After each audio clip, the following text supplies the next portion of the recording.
آزادی افکار. یہ نہیں کہ علامہ اقبال آزادی افکار کے پرزور حامی نہیں تھے، البتہ یہ ضرور تھا کہ وہ لمٹ سیٹ کرتے تھے. وہ اس بات کو پسند نہیں کرتے تھے کہ اخلاقی اقدار سے تجاوز کر دیا جائے.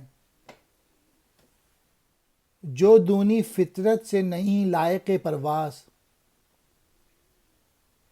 اس مرغ کے بیچارے کا انجام ہے افتاد. آزادی افکار، فکر کی آزادی، رائے دینے کی آزادی. دونی فطرت، طبیعت کا گھٹیا پن. لائق پرواز، اڑنے کے قابل. مرغ کہتے ہیں پرندے کو، بیچارہ بے بس. افتاد کہتے ہیں پستی، گرنا. مسکین پرندہ، کمزور پرندہ اپنی فطری پستی کی وجہ سے اڑنے کے لائق نہیں. اگر وہ اڑے گا تو گرنے کے سوا اس کا انجام نہیں. مین میسج یہ ہے ہم انسانوں کے لیے کہ افکار کی بلندی اور آزادی ہر فرد کی فطرت سے مطابقت نہیں رکھتی.